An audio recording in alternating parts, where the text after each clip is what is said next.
क्वथनांक में उन्नयन होता क्या है। पहले तो ये समझिए कि उन्नयन का मतलब क्या होता है। उन्नयन का मतलब होता है किसी भी चीज का बढ़ जाना। जैसे 10 क्लास में आप लोग पढ़े होंगे, एक होता था उन्नयन कोण और एक होता था अवनमन कोण।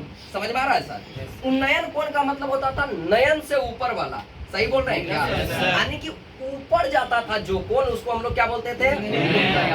समझ में आ रहा है सर? और निचवा जो चल जाता था ओकरा क्या कहते? नमन कहते थे। समझ में आ रहा है सर? उसी तरह से हम लोग को आज पढ़ना है कि बॉइलिंग पॉइंट में उन्नयन कैसे होता है। जैसे आप जानते हैं कि यह अनुसंख्यक गुणधर्म के अंतर्गत हम लोग को पढ़ना पड़ता है। ठीक है, जब कोई शुद्ध विलायक हो, कोई भी शुद्ध विलायक ले लीजिए और वह वाष्पशील होना चाहिए। जैसे हम ले लेते हैं सर जल, क्या ले लिए? इस जल को ना हम गर्म करेंगे। जैसे मान लेते हैं कि जलवा को गर्म किया हम पहले 50 डिग्री सेल्सियस।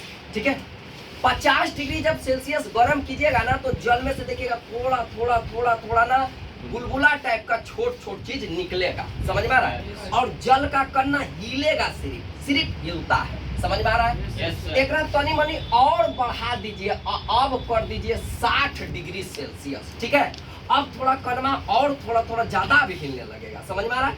इसको और बढ़ाइए, कर दीजिए 90 में एकदम डांस करने के लिए पूरा तैयार हो जाता है कण। ठीक है, और जैसे ही 100 कीजिएगा ना एकदम पूरा कण क्या होने लगता है? उबलने लगता है। जल का कण पूरा क्या होने लगता है सर? उबलने लगता है।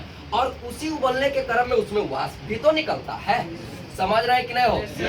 तो जिस ताप पर कोई द्रव उबल जाता है ना, उहे ताप को उस द्रव का क्वथनांक कहते हैं। समझ में आ रहा है कि नहीं? पहला डिफिनेशन ये है। ठीक है, जैसे हाई अगर पनिया उबला है 100 डिग्री सेल्सियस पर तो एकर क्वथनांक कितना? समझ में आ रहा है सर?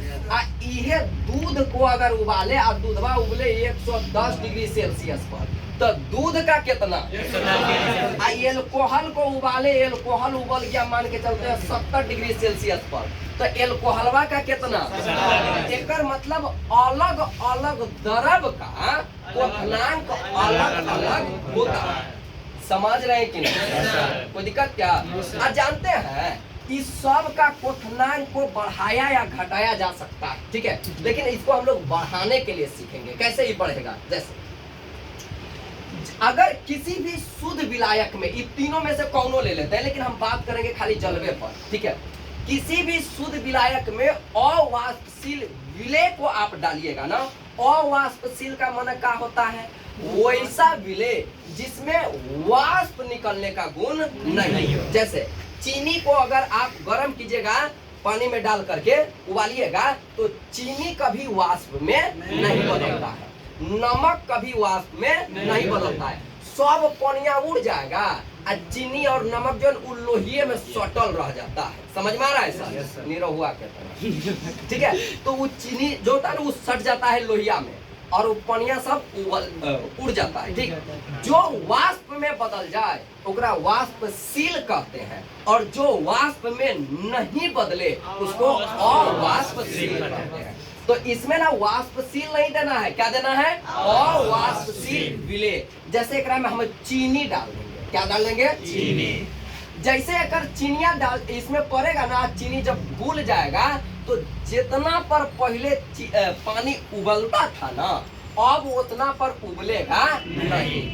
इसका क्वथनांक बढ़ जाएगा। पहले कितना पर उबलता था? 100 डिग्री सेल्सियस। हो सकता है कि चीनिया डालने के बाद 105 डिग्री सेल्सियस पर क्या करे? उबले।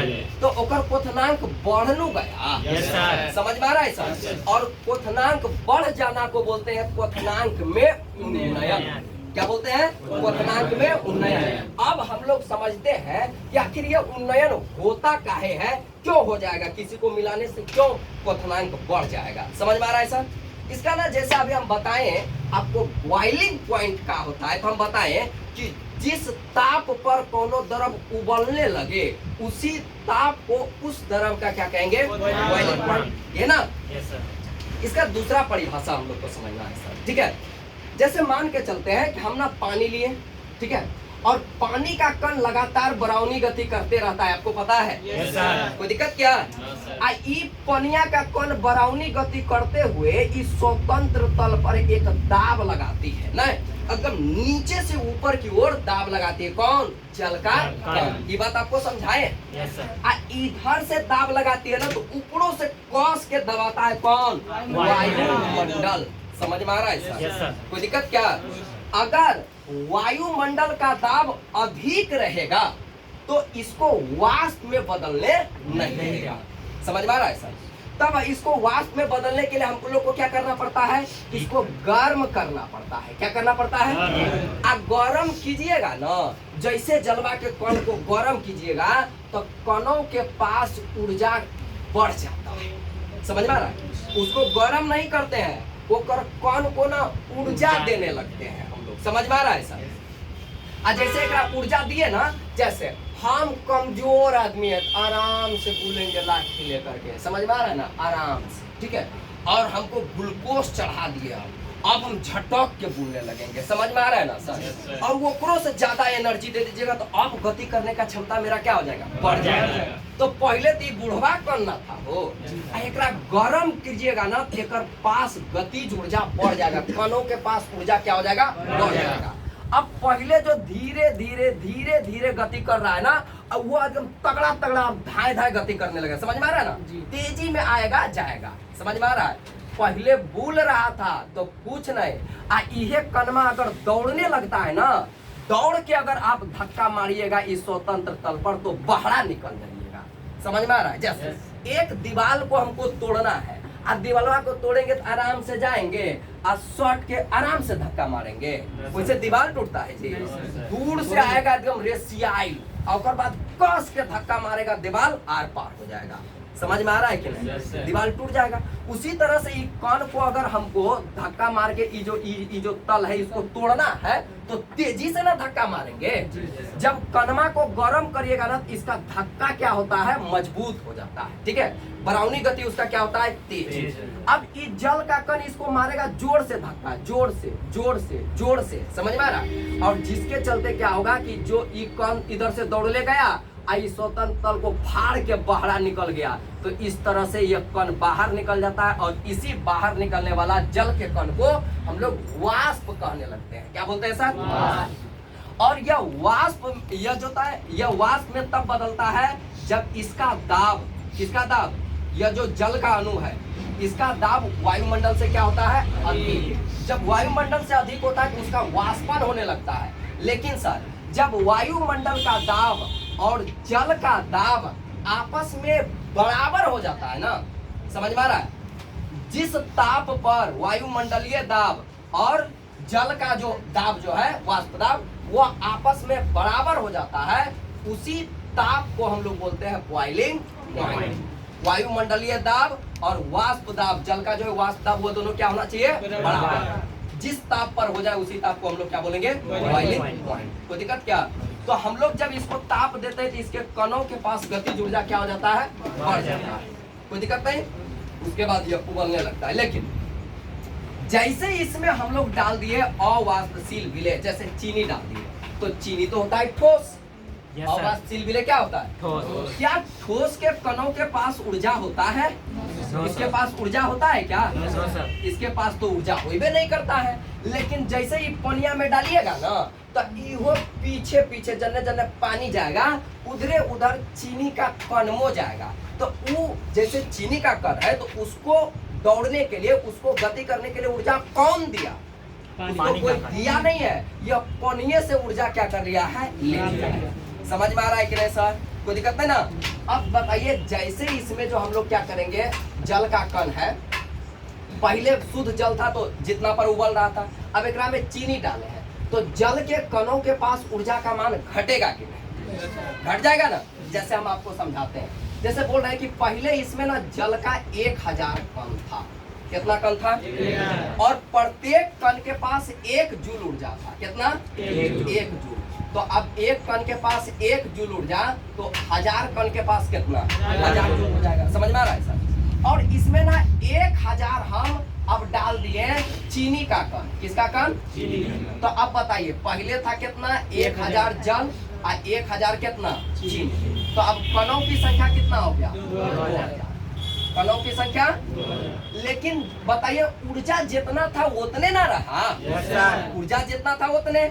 अब बताइए ऊर्जा है 1000 और कण कितना? 2000। तो अब अगर बांटेंगे ऊर्जा को तो अब ऊर्जा का मान घटेगा कि नहीं? ऊर्जा का मान क्या हो जाएगा? प्रत्येक कणों के पास ऊर्जा का मान घट जाएगा। अब कणों के पास ऊर्जा का मान घटा तो इसका बराउनी गति भी क्या होगा? कमजोर। क्या होगा? कमजोर होगा ना। तो अब इसको जितना गर्म पहले कर रहे थे ओकरा से ज्यादा गर्म करना होगा। समझ में आ रहा है सर? जब ज्यादा गर्म कीजिएगा, जैसे पहले उबल रहा था 100 डिग्री सेल्सियस पर, ठीक है, तो 100 डिग्री सेल्सियस पर केवल किसका कण उबल रहा था? जल का। अब चीनी का भी तो कण उबालना है, चीनी का कण को भी तो दौड़ाना है। तो चीनी के कण को दौड़ाने के लिए और हमको एक्स्ट्रा क्या देना पड़ता है? एनर्जी। समझ में आ रहा है सर? तो चीनी के कण को उबालने के लिए जो एक्स्ट्रा एनर्जी देते हैं ना, तो वही वाला एनर्जी क्या हो जाता है? बढ़ जाता है सर। ठीक है, जैसे मान के चलते हैं अब इसका कणों के पास गतिज ऊर्जा घट गया है, तो इसको बढ़ाने के लिए एक्स्ट्रा इसको गर्म करना पड़ता है। समझ में आ रहा है सर? तो जितना एक्स्ट्रा गर्म करना पड़े ना, उसी को हम लोग बोलते हैं उतना उसमें वृद्धि हुआ है। जैसे 100 पर उबल रहा था तो और बढ़ाएंगे कितना? जैसे 5 बढ़ जाएगा। चीनी डालने से कितना बढ़ गया? 5। तो जितना बढ़ाना उसी को हम लोग क्या बोलेंगे? उन्नयन। समझ में आ रहा है? चीनी की कणों को उबालने के लिए और कुछ ना कुछ तो बढ़ा होगा, तो उसी बढ़ा हुआ मात्रा को हम लोग क्या बोलेंगे? उन्नयन। समझ रहे हैं सर? जैसे हम लोग देखते होंगे कि हम लोग ना जब भोज में आलू उलू सब सिझाते हैं ना, तो उसमें डाल देगा आपका नमक, बोलेगा अलुआ जल्दी करेगा ना।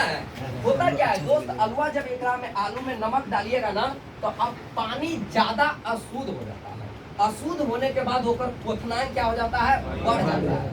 पहले यह उबलता था 100 पर, अब उबलेगा 120 डिग्री सेल्सियस। तो आप ही बताइए कि किस पर जल्दी सीझेगा? 100 ताप देने पर कि 120? 120। समझ में आ रहा है ना? तो उसको अशुद्ध कर दीजिएगा तो क्वथनांक क्या हो जाएगा? बढ़ जाएगा। समझ में आ रहा है सर? और क्वथनांक बढ़ेगा तो जल्दी सीझ जाएगा। इसलिए हम लोग दाल में भी क्या करते हैं? हल्दी, नमक और ऊपर से तेलो डाल देते हैं कि ज्यादा अशुद्ध हो जाए। समझ में आ रहा है? और दाल जल्दी से जल्दी सीझ जाए। समझ में आ रहा है सर? ये सब डाल करके ना हम जल का क्वथनांक को बढ़ाते हैं, और जल का क्वथनांक जैसे बढ़ता है उसके बाद वो जो होता है तुरंत सींचना चालू हो जाता है। कोई दिक्कत नहीं सर? समझ रहे हैं ना? अच्छा, तो इसको थोड़ा हम लोग ये कर देते हैं, निकाल करके क्या बोलते हैं, व्यंजक प्राप्त कर लेते हैं, मिटाने वाला